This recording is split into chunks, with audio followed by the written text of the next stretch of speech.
You'll tell me when. You're on. It started already. You're not like on. I'm just like, it's on, but you know. You guys tell me when.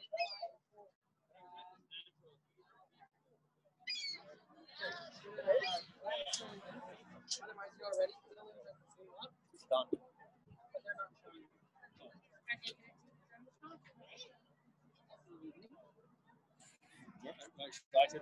Yeah, and then I'll introduce you. You've been doing amazing.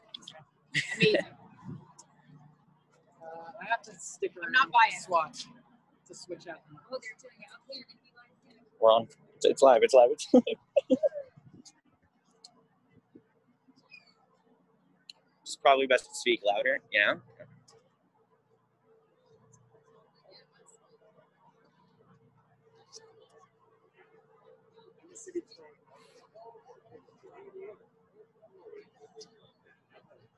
Tell me when.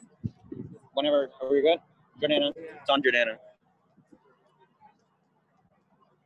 We're good? Are we on? Hi, everyone. Everyone's tuning in virtually here. We've got some people here with us live. Is everyone seeing me, hearing me? We're all good to go?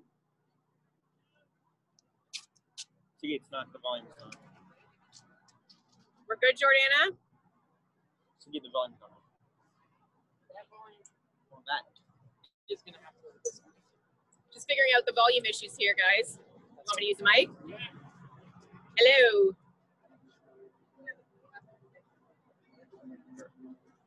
Hi, everyone. We're just figuring out our audio issues, and then we're going to get started. So all of those who are tuning into Zoom, just stay with us for a few minutes as we figure this all out. We're trying to do this live here down in Toronto, but we're also trying to bring this to you virtually for all those people who, because of these extraordinary circumstances, couldn't be here with us today. Although I'm sure after all the years of Jordana working on this, she really wishes that people could be here, but we're still making it happen. That's what we're doing. We're still making everything happen. Audio's good? Okay, everyone, I want to start the show because we have a lot to get through in the next hour, and it's such an honor for me to be here with all of you today to launch Shadowlight's cattle car, stepping in and out of the darkness. I'm going to be taking you on a tour of this remarkable exhibit, and I'm going to be introducing you to our guest speakers for this afternoon. For those who don't know me, my name is Naomi Parnas. Some of you may know me from CTV News. I was a reporter there. I was a journalist for 20 years and now own my own communications and production company, KPW Communications. But I'm also the granddaughter of Holocaust survivors. My incredible grandparents, Avi and Chava Sloma, are still alive. My grandfather is 102. My grandmother just turned 95. They will be married 74 years in November. And they are extraordinary people, as are all Holocaust survivors. And after going on the March of the Living myself many years ago, I decided to dedicate a large portion of my life to Holocaust education. I sat on the Holocaust Education Committee for years, and it's a true honor for me to be here today because with everything that's going on in the world right now, and the hatred and the rise in hatred, and the fact that a lot of these Holocaust survivors won't be with us for much longer, it is so crucial and important to continue and pledge to tell the stories of the Holocaust.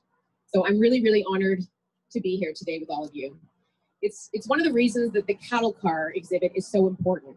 It's an opportunity to step into the past, to be moved and enlightened by the stories, and to commit to doing something positive for the future. We're here right now at the Toronto Railway Museum. It's located in Roundhouse Park in the midst of downtown Toronto.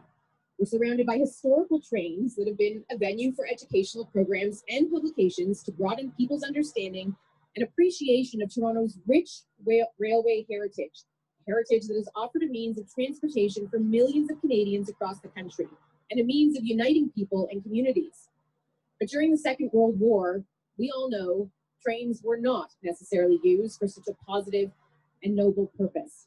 In Eastern Europe in the 1930s and 40s, trains were a large part of what enabled the Holocaust to happen. At first, trains were used to concentrate Jewish populations in the ghettos and to transport them to forced labor in concentration camps. But eventually, trains were used to transport people to death camps, an elaborate and efficient transport system that enabled the murder of millions.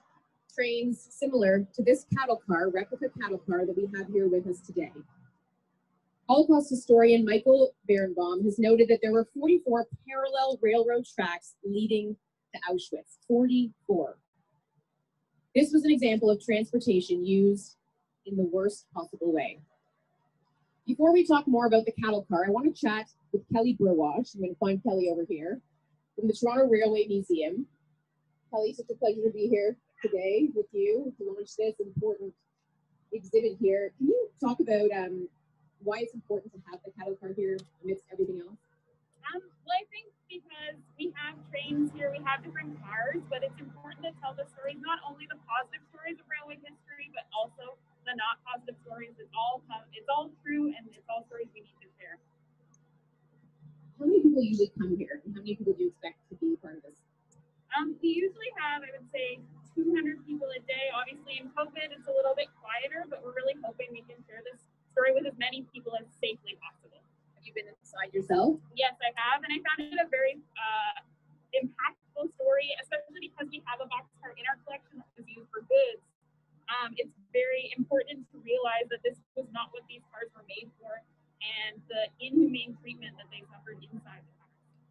For so many young people, they don't even know very much about the railroad and everything in terms of railway travel and how things were brought. I mean, what do you want them to get out of the experience of coming into this cattle car? I think the personalized stories that these were real people, they're still with us today, and that we need to know that this really happened, and it's important that this never happens again. Thank you so much. Thank you again for hosting this and for being with us today. Thank you.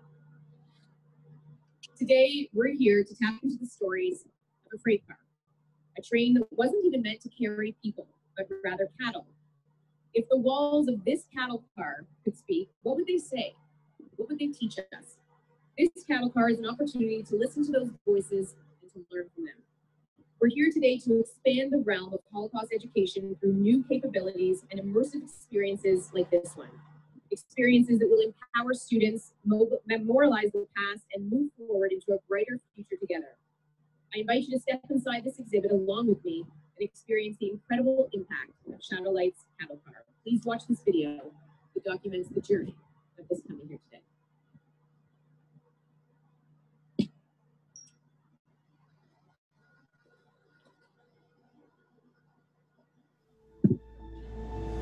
If we're going to have a hope of understanding and of a meaningful future, we have to start with the children. And we can educate them not to hate, not to discriminate.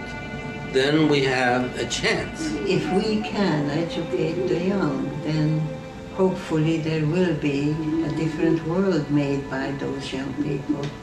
In high school, I visited the concentration camps in Poland, and I felt like this wasn't the end of the story. It's Holocaust Education Week. Students at the University of Guelph wanted to take lessons beyond the textbook and bring something to campus that is large as life. A startling sight at the university, a replica cattle car similar to the one used to transport Jews and others to concentration camps during World War II is now parked at the university. I brought this replica cattle car to my university campus and designed an interactive and immersive exhibit inside. Since Wednesday, as many as 2,000 people have come to see the exhibit. When I heard Jordana speaking, I was totally blown away. At that time, I think she was 20, 21 years old, and she had started at age 16. We became the first people on the advisory committee with Jordana.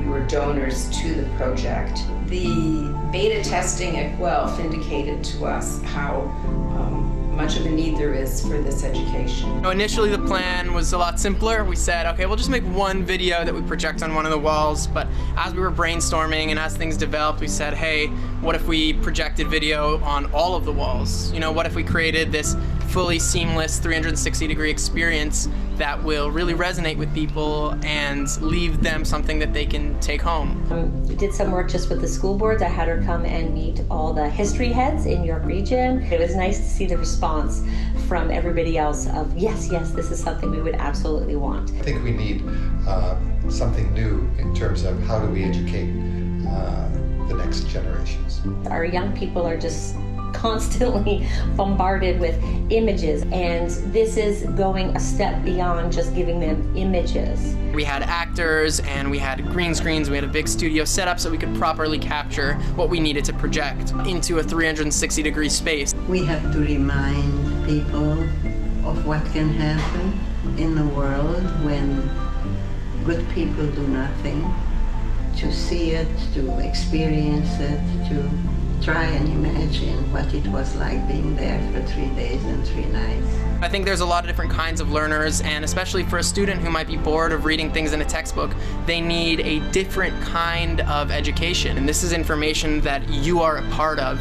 To hear the account of people who were there and see them right in front of you, where you're actually looking at the story manifest right before your eyes in the place where it took place, I think it's just really powerful. They will really absorb the information and it will stick with them, and they will use it. It will shape who they are. With what Jordana and her crew have been able to create, when you march through that cattle car and you come out the other end, you are a changed person. We went out and had a look at it after the meeting. It needed to be completely refurbished and to be prepared for the education tour to all the schools. We put a brand new trailer under this cattle car, like 17,000 pounds trailer that can carry almost anything, and fix the roof and fix inside. You can pull with a normal pickup truck, you can go anywhere.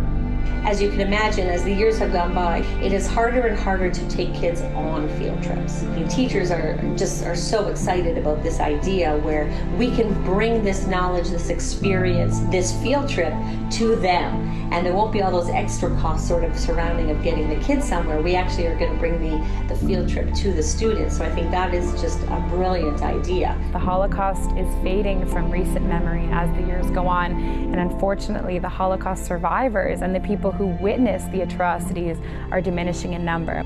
You guys, young, you have to continue with this, that, you know, stand for yourself.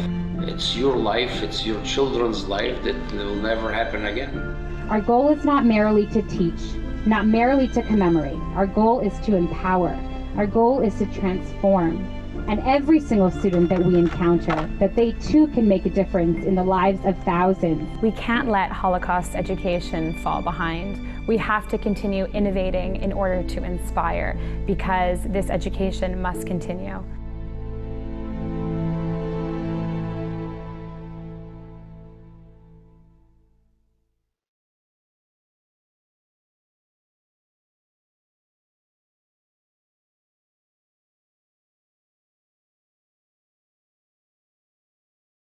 We're good? We back?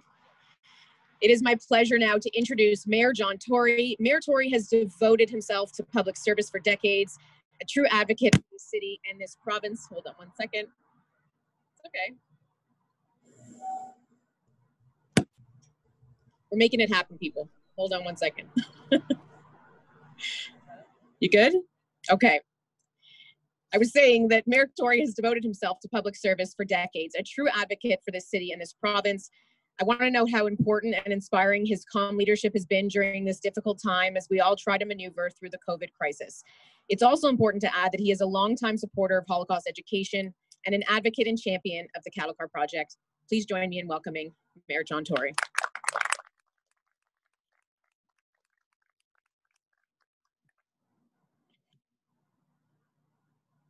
Well, Naomi, thank you. And ladies and gentlemen, I should tell you, by the way, that you get many, many privileges in this job. And I consider the whole job to be a privilege, even on the worst days. But one that I had that is etched in my mind is going to Naomi's grandparents' 70th wedding anniversary to present them personally with a scroll, because, and I didn't know it was her grandparents at the time. I just said, well, they said to me when I signed the scroll, and I said, anybody that's been married for 70 years, I want to show up personally to give it to them. And it turns out it was Naomi's grandparents, and I showed up at the house, and they're having a wonderful ceremony there, or a wonderful just gathering. And they did tell me, I should note, that they hadn't in those 70 years had a word of disagreement between each other. And I found that on the one hand, hard to believe, and on the other hand, when I met them, easy to accept. And they don't listen. She says they can't hear, they don't listen to each other. Well, that probably helps. But, you know, these are the privileges you have, as it is a privilege for me to be here today. And I should just tell you that I have a long history of involvement, and it's kind of one of those things where your life goes along and you have different intersection points with different kinds of issues and things that happen in society and in a community. And when I was a young lawyer, well, first of all, I was born into a family that if you look at it under Jewish law, I'm Jewish because it came down through my mother's side of the family, and I'm very proud of that. And so I have many Jewish relatives, although I wasn't raised in the Jewish faith. And then as I came along to be a young lawyer, one of the clients I ended up doing some work for very early on when I was maybe a first year, second year lawyer was the Canadian Holocaust Remembrance Association. And I just can remember the determination of the people who spearheaded that group. Sabina Citron, I remember her name very well because she was my client. And they were people possessed of a passion to make sure that they were involved in taking legal action from time to time, but they were also just involved in making sure there was awareness and education about the Holocaust. And that was back some time ago. So it was still an even fresher kind of historical memory than would be the case today. And then probably for 15 years until they moved it. And then I kept going there, but I went to Earl Bales Park in April every year. And I remember it was always a cool evening in a tent in Earl Bales Park, and hundreds of people were there. But the only people that really mattered who were there every single year in and year out, they were able to have a survivor come and speak.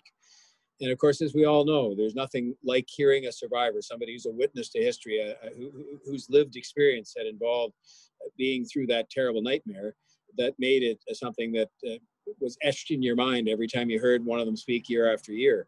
And I still go to the ceremonies that I don't think were held this year, as I recall, because of COVID-19, but are held now up in Thornhill. And then both times that I've been to Israel, I have visited, of course, Yad Vashem, and I went back a second time because the experience of it is something that's just overwhelming, and I'm not sure, having seen it the first time, that you shouldn't go back 2 and 3 and 4 and 5 and 6 and 10 times just because you need to understand everything that's there. And I'll tell you why all of that is so relevant to the job that I hold today. And that is because if you look at, there are many, many issues you face in trying to lead a big city, but none are more profound than the need to take the city that is the world's most diverse city and try to bring it together. And you have here, by design and by welcome and by embrace, people from every different faith, every different nationality, every different skin color, sexual orientation. We are the most diverse city in the world, but that presents some very special challenges that I take most seriously in my job. And so there are incidents happening today. I was at a mosque on Friday, and you may have seen in the news that there at that mosque, there were words of hate written on the side of the mosque. There were nooses left at construction sites not too long ago that are the most powerful and searing and awful sign of discrimination and hate towards our Black fellow citizens. And of course, there continue to be, I say this with deep regret, high on the list of hate crimes that are reported in the city of Toronto each year, many acts of anti-Semitism that continue to happen all this time later. And I found, as a student of history myself, that's what I studied all those many years ago when I was a student, that we didn't learn very much actually about the residential schools, for example, and what that represented in terms of the feelings and the experiences today of generations later of young people who continue to live that experience of their grandparents who were taken off to residential school right here in this province, in this country. We weren't around for the days when people trying to escape the Holocaust were rejected by this country that's so proud today, and rightly so, at the fact we take people who are seeking refuge from all over the world. I was just growing up in the days of segregation that was still a reality in the South of the United States. And acts of racism were still actually quite prevalent here, as they still are today, if we want to be honest about it. And slavery, which was seems like an ancient memory, left its impression on people who are today generations later after those who actually experienced that. And so to me, aside from the experience of meeting Georgiana herself, and she's so filled with energy and filled with passion and commitment about this, it's an incredible story. And backed by the support of people like the Teppermans, who've been so good to get behind this kind of thing, because every enterprising young or older person needs people to back them up and say, I'll get behind you in this project. This is so important because it becomes harder and harder to have the survivors tell their firsthand tale. And soon it will be impossible. But you have this. that is going to, I think, provide that education. It's not possible for everybody to go to Yad Vashem, as I was privileged to do. It's not possible for everybody to attend a Holocaust Education Week event, which I still do every year, because every one of the people who give a lecture have something to tell you, not just about the experience of the Holocaust and not just about some of the horrific experiences that our Jewish ancestors and predecessors have gone through, but about making sure that we educate ourselves about hate and how we have to stand up the minute we see it, and speak up the minute we see it, and show up the minute we see it. I went to the mosque and I said to them on Friday that it was not just important for me to stand up and make a statement, which I did the day that happened, but it was important for me to show up and stand there and say that as the mayor, I am your ally, I'm your friend, I'm your supporter. I'm going to be beside you and behind you as a community, because we cannot let these acts of hatred penetrate this wonderful place where we haven't got it perfect, but I think we have it we get it as much as anybody else in the world does. And so that's why this is so important and why I was so anxious. I told Jordana I changed my schedule around to make absolutely sure I could be here today, because it is important in and of itself, but it's also important as to what it represents for the city we're trying to build here, which we'd like to think, and I think we can, build something that is different. And the division and the polarization that leads to these kinds of things that we see happening all around us in the world, we've got to stop from happening here. So Jordana, and she'd be the first to say team, and I saw it on the program, all the people who were listed as supporters of different kinds. Thank you for doing this. Thank you for the contribution it's going to make beyond Holocaust education. It's going to make a huge contribution to having us understand each other better and understand what leads to the kind of hate that is such a disaster for the world when it happens anywhere, anytime. And I'm just proud of the fact that we can continue to do things like this in Canada and in Toronto, because I think it's going to help to make us a better place.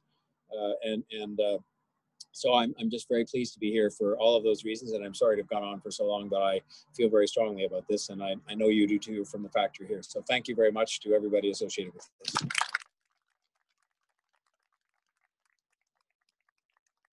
Don't be sorry for going on for so long about something like this. This is something we should be talking about for hours. And I think it's also really important what you said, and that's one of the biggest lessons I've gotten from my grandparents who, you know, I said my grandfather's 102. He still wakes up every morning. He can see his mother. He can visualize her. He still sees her. He knows exactly what she looks like. But the one thing that they will tell me as Holocaust survivors is it's not necessarily, it is about the lessons of what happened, but it's about learning tolerance and love and not to hate. And my grandparents always instilled that in me, and now in their great-grandchildren, my own children.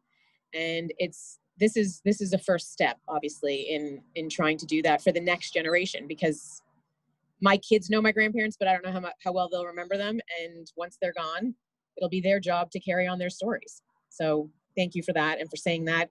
You mentioned the Teppermans. Kitty Tepperman, as you mentioned, along with her husband, Paul, have been involved in this project since the very beginning.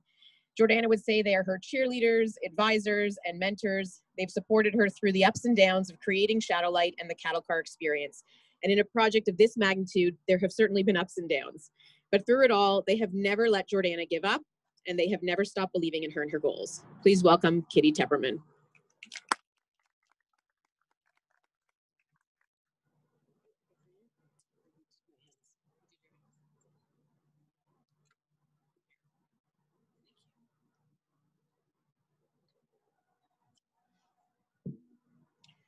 I am the only child of Holocaust survivors.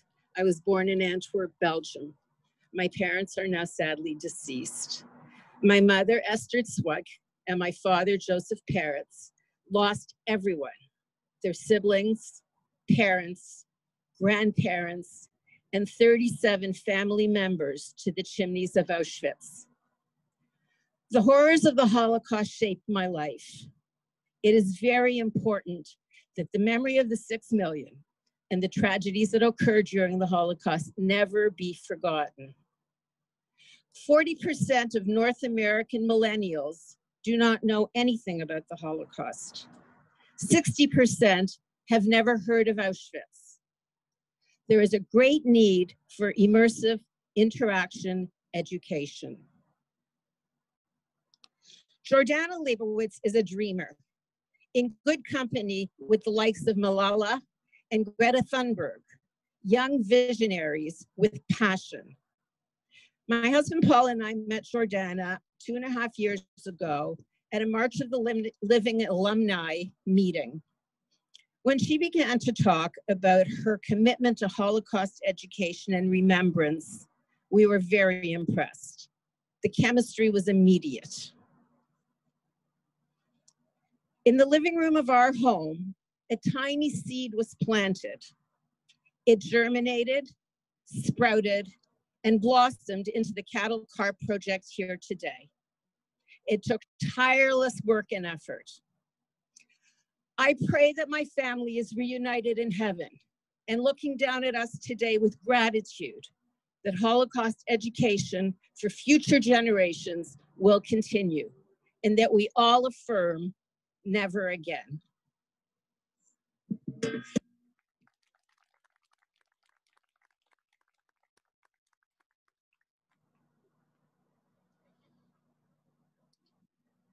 Thank you so much, Kitty. It is now my honor to introduce Holocaust survivor Hedy Bohm. In 1944, Hedy and her family were among the more than 425,000 Hungarian Jews who were deported to the Auschwitz death camp during what became known as Operation Hungry. 300,000 of these Jews, including Hedy's family members, were murdered in the gas chambers. Hedy was among the few survivors. Jordana met Hedy when she was 16, and she was her survivor chaperone on March of the Living. In 2015, when the Cattle Car Project was in the early stages of development, Jordana brought Hedy to her university in Guelph, where more than 1,500 students came out to hear her speak. As I know from hearing Hedy speak to students, she's always an inspiration and always has everyone listening. Hedy is one of the featured survivors in the Cattle Car exhibit. She helps bring it to life as she describes her own personal experiences being in the cattle car with her family on the way to the death camps. She is one of Toronto's most well-known Holocaust survivors and does a lot of work educating students about the danger of hate. It's my pleasure to welcome Hedy Bohm.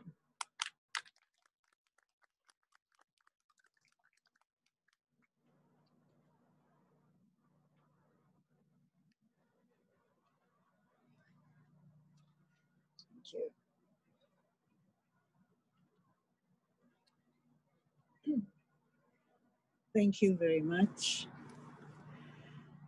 It is an honor and a duty for us Holocaust survivors to be here and to speak for as well and as long as we are able to.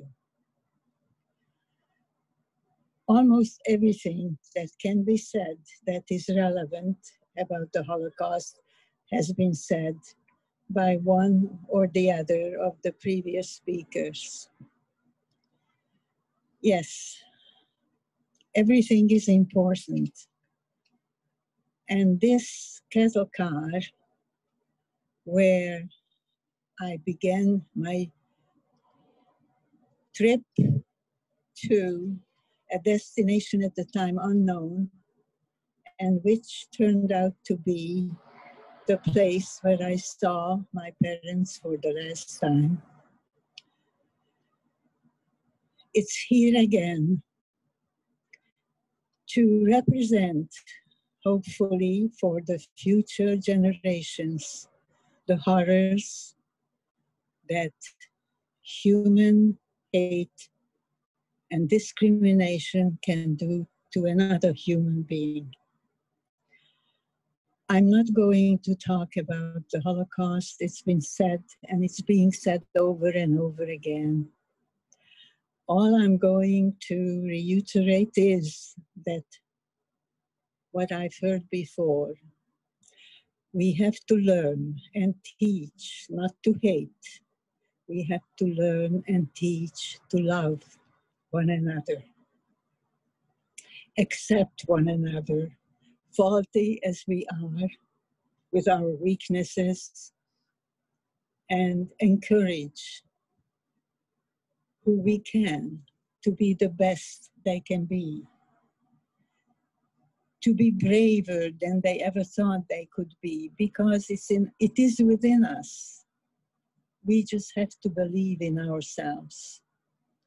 And my hope, whenever I speak to young people, is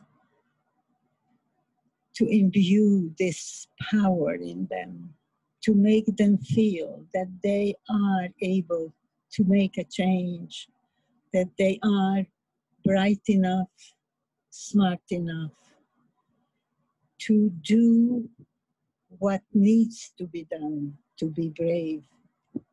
When it would be easy to be quiet and slink away, to stand up and challenge, to improve whatever way, small or large, they can this world, beginning with themselves, with their families and friends, their schoolmates, their neighbors. And if everyone will be doing this, we could make a world that will embrace and love instead of hate. And that is my hope and wish for the future.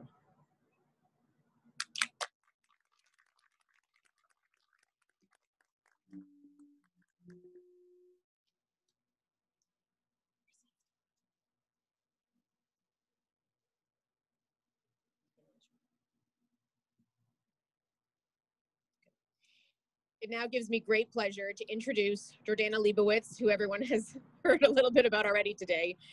She is the mastermind and inspiration behind the cattle car exhibit and the Shadowlight organization. I've actually only known her for a very short time, but it's clear to see her passion for this project. She's compassionate, enthusiastic, and curious, and it is amazing to see what she has accomplished here. This exhibit was years of planning, developing, organizing, designing, not to mention fundraising to get to this point.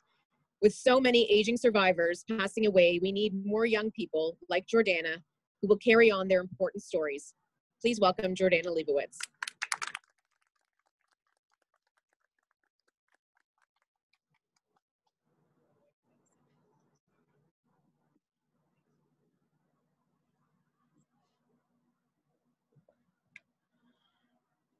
As I stand here today on a 90-year-old roundhouse at the Toronto Railway Museum, surrounded by the hum of trains and history, one theme is most prominent in my mind: movement.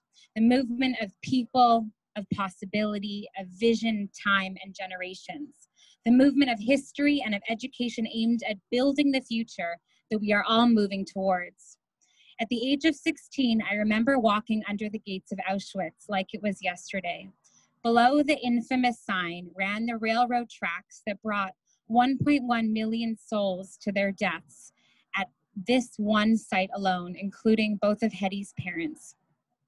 And there, as I walked these tracks, I stared at the cattle car poised in place, the space that held the last moments of sisters and brothers, mothers and children, husbands and wives. I saw them in my mind's eye, the children, the babies, my very own cherished heroes, Hedy and Nate, who you have already met as teenagers. The impact of that experience has changed me forever. I grasped for the first time my responsibility to share their messages with my generation. I saw so clearly the power that every single person has to shape the future. That was 7 years ago, and the survivors were already aging. I remember survivors on my trip pulling out portable stools to sit on as we trudged through the emotional sites for hours on end. Since then, many of my friends have passed. I have watched the world of Holocaust education and surrounding society shift, evolve, and change. Hatred and discrimination are on the rise throughout the world. In the face of the Pittsburgh and Poway massacres, the countless terror attacks and hate crimes and civil unrest that has surged around us, even in the last few months. Holocaust education in this time, highlighting the consequences of intolerance and learning the lessons from history, is needed now more than ever. This world demands different strategies than it once did. I look around at my friends, my peers, a lot of which are here today, and I speak their language. We need to be engaged. We seek personalized involvement, technological development, relevant connections, emotional attachment, and active learning. We learn through experiences. We are motivated through immersion. We take action through empowerment. Holocaust education holds the key to legacy, to never forgetting where we came from, but it also can shed light on a pathway for the future and a light on ourselves and our responsibility to create that future. The next generation of young people needs the next generation of Holocaust education. Today, after 3 years of hard work, of never giving up, of pursuing pure, unmitigated vision on behalf of my team, young leaders, students, advisors, and donors in every field, today we are thrilled to expand the availability of transformative experiences to broader demographics, to students on university and high school campuses, from each and every background, faith, and community. With this powerful learning tool, we will shape perspectives, hearts, and purpose. We would never attempt to replicate the devastating experiences the survivors encountered in a space similar to this. Students will not be stepping into the past. No, they will be stepping into the present. They will be stepping into their own experience, one of direct connection to those that were there, of thinking critically, of the warning signs that lead to genocide, of the consequences of hatred. With this one-of-a-kind, powerful educational tool, students will confront themselves, be moved to mobilize, see exactly how this history relates to their lives, and be given the tools to construct that knowledge and motivation into the very building blocks of what will become all of our futures, a better future. I once asked Hedy Bohm, who you just heard from, and she's also featured in our exhibit, why she returns to Auschwitz, the place that stole her family and her youth. How difficult it must be for her after the trauma she experienced. With her forehead to mine, she said softly, "I do this for you, so you will learn." At that moment, I made a silent vow that I would make her sacrifice well worth it. At the time, I did not even grasp the power that I possessed, nor the path that I was embarking on. Throughout this tumultuous process of ups and downs, massive achievements and disappointing letdowns, endless work fueled by sheer willpower alone, facing doubts and opposition in myself and beyond, and then COVID to top it off, I have realized that we rarely know what lays ahead. If we wait to have all the answers before we set out, we never will. What one does need is a team of deep-rooted support and a willingness to try and grow and learn, and a clear vision of why. Why are you doing this? That will get you through. Probably about a year ago, I was overcome with doubts, unsure if I could fundraise the money that I needed to make this dream a reality, and uncertain of my abilities, and in a fit of passion, I jotted down this note in large letters, which I hung to my bedroom door. It said, "I'm doing this for the survivors, for Bill, Hedy, Nate, and Max. I'm doing this for all that were lost and all who remain mourning them. I'm doing this because I believe that this project is unique, impactful, and inspiring. I believe that it needs to be given a shot to stand on its own. Remember when I stood in the gas chambers at Auschwitz? Remember what Hedy said and what I understood when I heard them testify. That's why I'm doing this. Never forget, never again." I read that note every single morning. This is why and for whom I'm doing this. And standing here now, I only hope that I made my heroes proud. Our goal is not merely to teach, not merely to commemorate, no. Those are important ideals and we are committed to them. But really our goal is to empower. Our goal is to transform. That is why this journey is so powerful, because bringing this 360 high-tech projected exhibit inside of a full-size cattle car that my team of young professionals and students created single-handedly shows the world and every single student that we encounter, and there will be tens of thousands, that they too can accomplish the unimaginable, that they too can move heaven and earth, recruit top educators and prominent members of society, people at the top of their fields, to stand with them in achieving their own goals. That the mayor himself of a huge multicultural city just may come out to speak at the launch of their very own initiative. That they too can make a difference in the lives of thousands, and that they themselves have the power to make this world a better place. The cattle car exhibit is a movement. Shadowlight is a movement of like-minded individuals committed and speeding towards a future not yet determined, driven by the words of those who know, and a movement of every single student that may or may not have realized their leadership potential as of yet.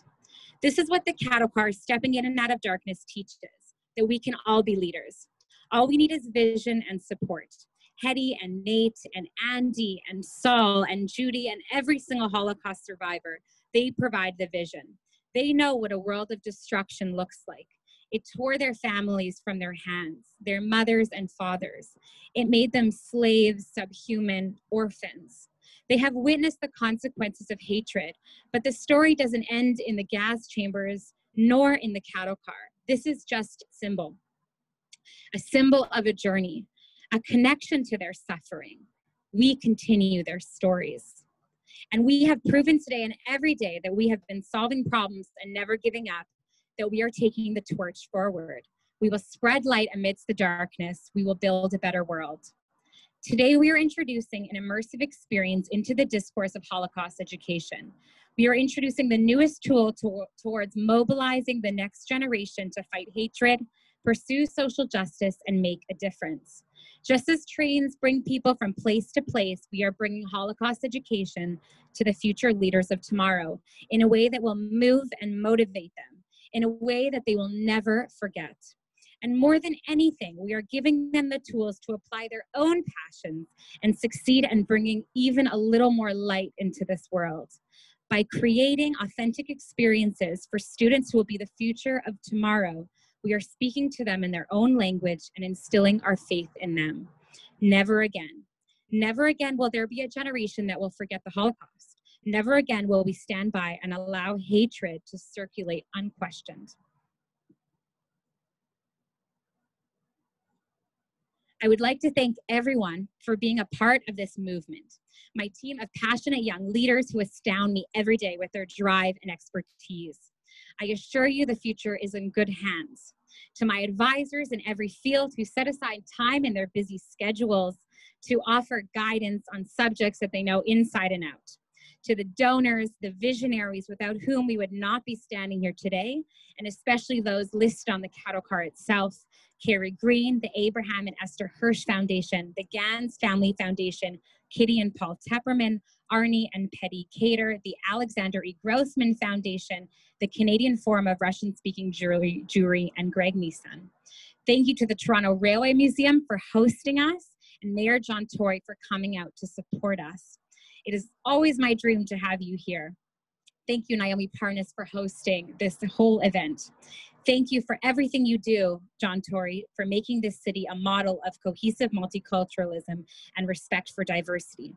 A city that does not uphold the rights of some while others are silenced through hatred and intolerance. A city that does not stand for discrimination of any kind. Finally, thank you to the survivors, beacons of light shining in our world, and thank you to all our supporters. You are here today. You here today are the first witnesses to our final product, of which we are so proud. And as we move forward, I invite each and every one of you watching today to join this movement and help us evolve as we spread the light. This is just the beginning. We will be pursuing community partnerships, traveling to over 50 schools, school campuses, and university campuses throughout the province, initiating trainings, leadership opportunities, and innovative curriculum, all peer-to-peer. We will be visiting community institutions and organizations far and wide. We will continue to evolve and address the needs of our generation. We are still fundraising, and we need your support to make this all possible. We said we would build a one-of-a-kind traveling exhibit inside of a cattle car, and here it is. Now help us impact tens of thousands. Help us take this powerful educational tool to places that need it most. This has always been a community initiative, and we cannot do it without our beloved community. Finally, bring this exhibit to your organizations, schools, and institutions. You can be a part of this movement, and we can change the world together. Standing here today, I feel awestruck and elated with a sense of achievement, a sense of appreciation, and most of all, a sense of possibility. We see the future on the horizon, and we will never stop moving towards it. Thank you.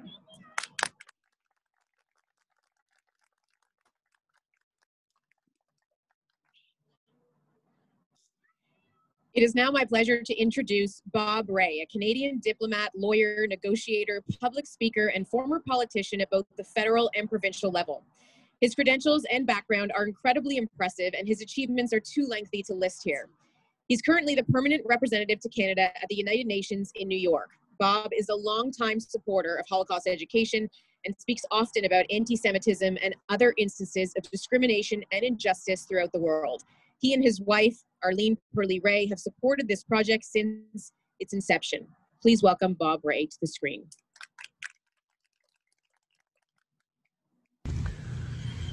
Hello, everyone. I'm very honored by this invitation and with the opportunity to join all of you today. I want to start by congratulating Jordana and her Shadowlight team for their incredible leadership and dedication. This powerful exhibit on the Holocaust will educate thousands about hatred and its terrible consequences. I'm sorry I can't be there in person, but I'm with you virtually. Hatred and brutal attacks on Jews as a people, as a nation, and as individual men, women, and children, it did not start or end with the genocide of the Holocaust. Unfortunately and tragically, anti-Semitism is as old as the history of the Jewish people. In ancient times, opposition came from local tribes, the empires of Persia, Greece, and Rome. The destruction of both the first and second temples turned the Jews literally into a people without a home, a people forced to live under the power of others, and a people forced to move, hoping to find security somewhere, anywhere, in places where the hearts and minds of the majority were so often turned against them. The determination of Jews to stay true to their faith and true to their history made their stay in many places unwelcome, difficult, and sometimes even impossible. Because they were branded as a people apart, Jews lived with the constant reality of hatred and discrimination and the threat of destruction and the threat of violence. In this history, long periods of peaceful coexistence and even prosperity, for example, the remarkable years in Spain where Christians, Muslims, and Jews lived in a dignity that was celebrated at the time by Maimonides, came to a tragic and violent end with expulsions, forced conversions, death, and the destruction on a grand scale, and a return to the life of the wandering Jew. For hundreds of years, much of Europe, Spain, England, France, Germany, and well beyond, Jews were banished. They were forbidden to live, to worship, and to be themselves. Holocaust denial today is illegal in some countries, but until a few days ago, it was not illegal on Facebook. Hatred and lies can take on a new life at the touch of a button and are now more widespread and really, tragically, are more believed than ever. In her great book, The Origins of Totalitarianism, Hannah Arendt has described how folk racism became so-called scientific racism, and how in the 19th century ideas of racial purity and superiority took hold in many, many different societies, but most dramatically and with such terrible effect in Germany. It took a populist demonic figure like Hitler to take crazy ideas into the street, and in the Nazi movement put anti-Semitism at the heart of his own and at the heart of his country's politics. The Jewish people and the whole world paid the ultimate price as a result. The world after 1945 vowed never again, but this has proved untrue, both for the Jewish people and for many others whose lives have been threatened and even destroyed by the awful power of race hatred. The mass killing of the Tutsis in Rwanda, the forcible deportation and killings of the Rohingya in Myanmar are just two notable examples. Genocide is not, tragically, a thing of the past. It is a pathology of our current history, which makes this exhibit so important. For the Jewish people, not even the loss of 6 million in the Holocaust has brought an end to insecurity and to discrimination. The creation of the State of Israel in 1948 has not been followed by peace and by mutual acceptance, and Israel's struggle for the right to live in secure and recognized borders at peace with Palestinians and other neighbors is still being challenged to this day. Anti-Semitism includes the views of those who cannot and will not accept the existence of the State of Israel. Israelis and Palestinians, Jews, Muslims, and Christians are all in the Middle East to stay, and they must all be able to live in security and with full respect for their civil rights. Incitements to race hatred, denial of the legitimacy of the other, talk of driving people into the sea, these are all examples of modern hatreds that cannot go unchallenged. So too, our own work in Canada has to continue. All of us know that anti-Semitism has been with us in our own country for a very long time, and it is still with us today. It's true there are fewer places of exclusion, and there is more opportunity for shared respect and for celebration. We have emerged from the days of none is too many. But incidents of anti-Semitism are still listed as the most common among hate crimes, and these crimes reflect the resurgence of ancient hatreds and stereotypes, as well as new ones, and fighting them will require education, persistence, and an even greater commitment, both from ourselves and from others, that laws will in fact be enforced and people will be protected. Anti-Semitism is based on lies, and it is not based on facts. People are free to have their own opinions, but if those opinions are based on lies and hate and not based on any fact, we cannot sit back and say, you're entitled to your opinion. Hatred and lies go together. We have to fight both of them with every fiber in our being. Those who know me that I often come back to the words of Rabbi Hillel, those three questions which mean so much to every generation who will hear them. If I am not for myself, then who will be for me? But if I'm only for myself, then what am I? And if not now, when? Being for ourselves and knowing that others will only come to our help when we follow that obligation is a sign of health, of life, of political and personal will and determination. But you know, that has to be joined and bound together with a commitment to others who also face hatred, who face insecurity, and face discrimination. And there's also the commandment to act, for it is by our deeds and not our words that we make a difference. In creating this remarkable exhibit, a living reminder of the railway cars that took millions to their death, we are in fact showing our faith in ourselves, our faith in our future, our faith in our common humanity, and our commitment to life itself. Thank you very much. It's great to be with you. Take good care.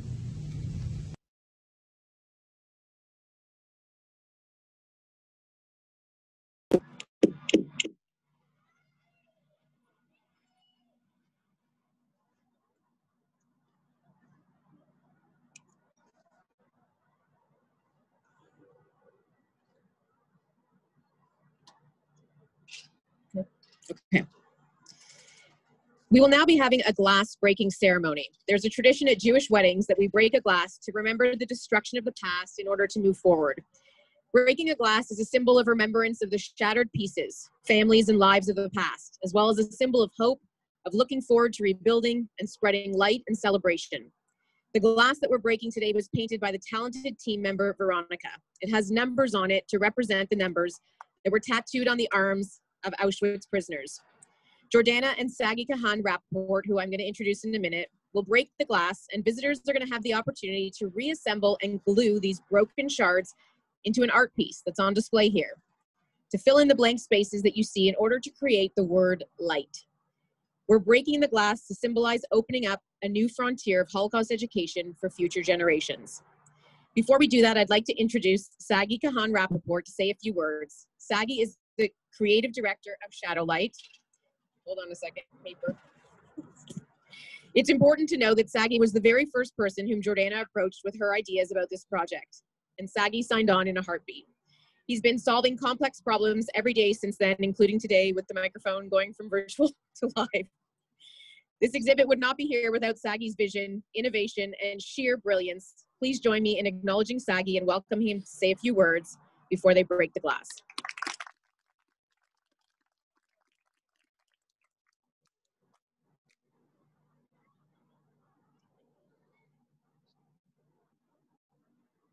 Hi, everyone. Sagi, thank you so much for being here and supporting this project. I think, so many incredible words have been said. So I'll keep it short and add that, for me and for everyone working on this project, it's been an incredible honor bringing these stories to life and helping pass them on to the future generations. It's been the most complex project I have ever worked on by far.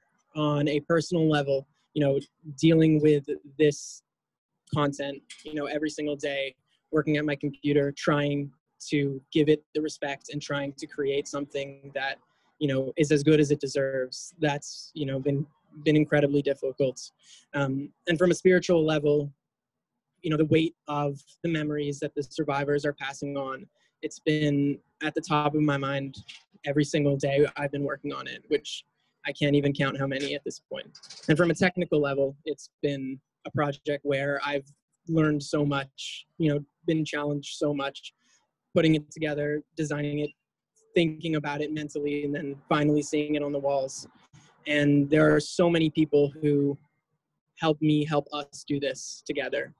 My family, my father, my grandfather, and I, who literally installed the projections, my family who's acting for me, supporting me in every way, the donors, everyone here today who's been so incredibly supportive, and of course Jordana, who trusted me enough when I said, let's make this way more complicated than it ever had any right to be, and whose vision and leadership and drive has kept this project going and alive. Every single day there was another problem, there was another setback, there was another step where we said, oh my God, is this gonna work? Can we do this? And every single day we said, well, we have to, we're gonna try. And we kept moving, we kept, you know, breaking forward. We filmed the very first parts of it in 2018. It was 2019 when we filmed the, you know, the continuation, and it was only maybe 2 months ago in 2020 when we even saw it on the walls of the car at all. But every single day we put our heads down and we said, we're gonna do this. And every single day it got a little bit better. And I think that's the metaphor of the car. That's the point of us being here. That's the point of it. It's that the world around us, it looks scary, it looks daunting, it looks full of hate, it looks full of injustice. And in many cases it is. But together, you know, through initiatives like this, through many other initiatives around the world, we can put our heads down, we can look around us and say, hey, we can do better. And every next day, it will be a little better. So I'm very grateful to have had this opportunity to put, you know, my small part in making this world a little bit better. And I hope that together we can share this project and continue that journey and that mission together. Thank you. Very well said. Dylan is behind the camera, so Dylan's going to come over here now for those who are watching virtually for this glass breaking ceremony. Jordana is showing everyone what it says.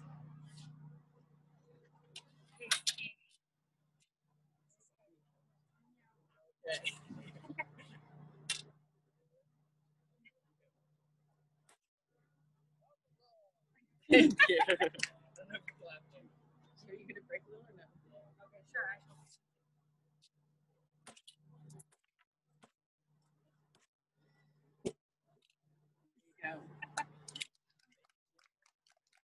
Okay, and now for all of those who are watching virtually, and for all of those who are here and haven't had an opportunity to come inside, this is the main attraction. So I'm going to actually take all of those who are watching virtually inside. Going up the steps here, and you'll see this in the video, but when you're watching the video inside, you have to imagine what it was like for those who were being, it's hard to talk about, but for those who were gathered to get onto this cattle car, they had no idea where they were going. They had no idea what their future would hold. They were told lies. They weren't sure what their journey was going to be about, but they came on here with very few possessions, and this was probably in some cases the last time they spent together with their family. So we'll take you up the steps of the cattle car, and we're about to open it up. Again, this is a replica. As Jordana told you, this was actually used for movie sets before, but it gives you an idea of what it's like to actually be inside. Can you guys see me here because it's a bit dark? So I want you to take notice of being inside of here. It's a very small space. When you step inside, when you come to do this, you'll actually see that it's not very big. So imagine hundreds of people being inside of here. This is not meant for humans. As we said, this was meant to transport animals. Hundreds of people were inside of here on a journey. They had no idea where they were going. If you take a look at the floor, you can actually see there's shoes painted on the floor. They represent men, women, children. Each shoe print was produced with a vision of the people who were crowded into these cattle cars. Jammed together, as I said, hundreds of people at a time, no food, no toilets. The stench was awful. They were in here for days. And again, they had no idea where they were going. Dark, damp, cold. Imagine the fear. Imagine what they were thinking. They were desperate to stay with their family members, to protect one another no matter what. So inside of this, when the exhibit is actually going on, I was very grateful to be part of. They had a launch a few weeks ago where they brought people inside, and I was able to see this incredible exhibit. So they have this projection on the screens, which is a 3D video all the way around you. And you met Hedy before. Hedy tells her story of coming in here, and she tells the story of that final journey to Auschwitz. We're going to show you a clip right now to give you an idea of what you're going to see when you come inside the cattle car.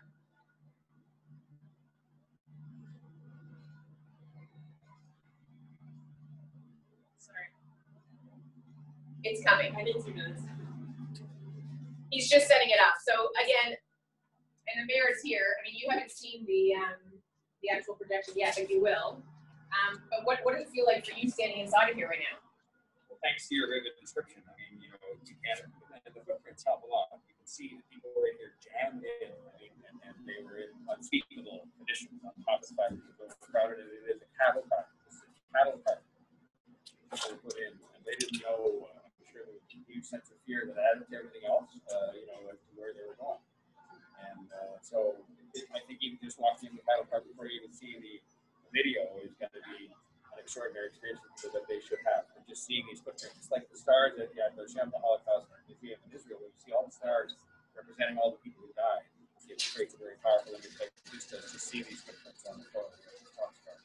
It really is one thing to hear the stories and to imagine it, but it is another thing to really be inside of what was a part of history and to imagine what it was like for everyone who was inside of here. So, you know, as the mayor said, nothing can really be replaced by being inside here and actually imagining what it was like. And as you're watching this video and Hedy is describing, you know, this horrific journey, as I said, I mean, there's no space here for hundreds of people. And there were generally more than that. So it was an awful, awful journey for all of those people. And really, it was just the beginning of what was an absolutely horrific time in their life. This was just the beginning of the horrors.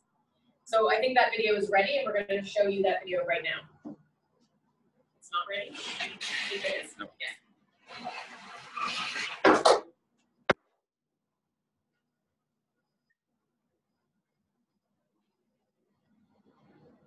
And again, this is just a portion of what you'll see.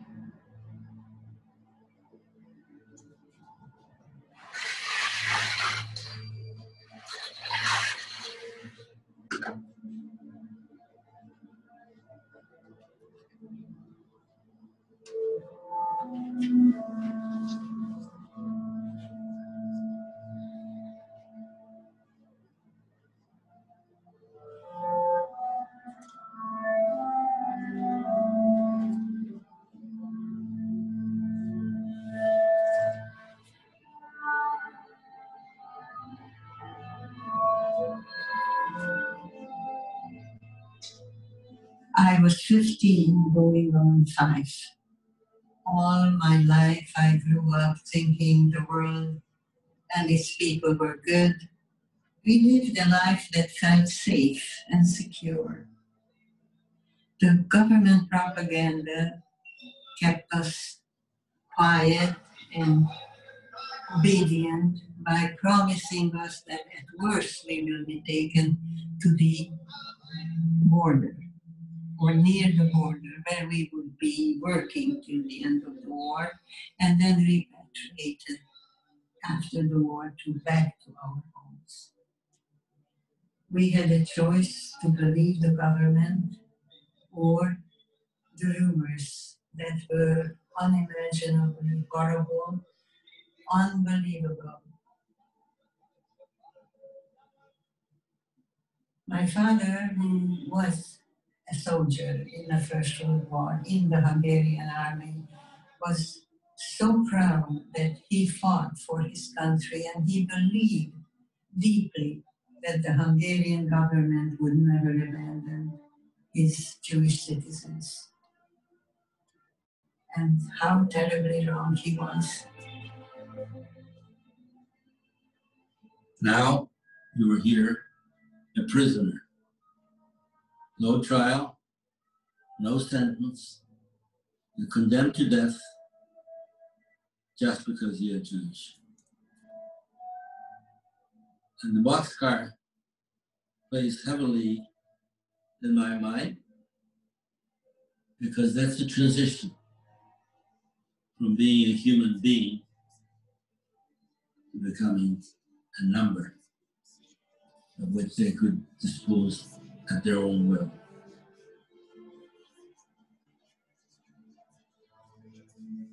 And we were caught and we were told that we are not allowed to take anything with us.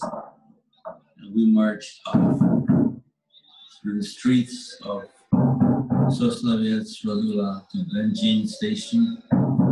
Train moved into the station, boxcar train, and we were forced into boxcars. This was a moment of horror. It was been along the station grounds. Members of the family may have been separated, and everybody was looking for each other, and they tried to stay as much as possible as a family. And they started shoving us into the boxcar. I remember the loud shoutings, the rifle in a soldier's hand, and how they pushed and shoved everyone into the cattle. We don't want to show everyone the entire thing because we want you to come and see it for yourself, but I mean, you just saw a little bit. I get teary just standing here, but it's horrifying. Because you see these were families, and you see that they've been given various reassurances that as you walked onto a boxcar like this, how could you possibly believe that you were just being taken to the border or just being taken somewhere you could work until the war was over? And of course, these were the very people depicted here that lost their lives. And thank God we have some survivors like Nate and Hedy who can tell us that we're actually on the boxcar, because even when you see the footprints, even when you're inside and see the pictures, you can't imagine. So I hope people will come to see it, as you said, because even I've just seen 3 minutes of it and stood in here, and that standing in here before any pictures are shown from the digital display is very moving and reminds you of the horrors of what happened. We want to give the mayor an opportunity to see the rest of it, so I'm going to step out so that you can potentially watch the rest, include everybody else can come in and watch the rest, as well as we have some media here who want to go inside and watch it. But this will wrap up our virtual version of this on the Zoom. But I do want to remind everyone, first of all, I want to thank everyone for coming here today. I want to thank the organizers, the donors, the volunteers who made this possible. This multimedia cattle car will be taken to campuses across North America, and it will provide that unique immersive experience of connecting young people to Holocaust history. Our hope is that students will leave the cattle car with knowledge and with a sense of empowerment and strength to do something positive in their lives, moving toward the future with the past by their side. Shadowlight is still fundraising and appreciates all gifts, small and big, in order to bring this powerful exhibit as far and as wide as possible in order to make the most impact. Today is just the beginning. It is not the end.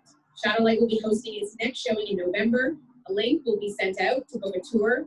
They're excited to visit university campuses, including the University of Western Ontario, Waterloo, McMaster, and of course Guelph, as well as over 50 high school campuses throughout the GTA. Please visit their website, subscribe to their list, and email them about bringing the cattle car to your own organization, institution, company, or school so they can spread the impact and do something in memory of all those whose lives were cut short. Again, it is just really an incredible day here to launch this after all the years of organization and fundraising to bring this here. I'm so honored that I could be part of this today. Thank you all who tuned in online. And again, come out and visit and be a part of this for yourself. Thanks again, everyone.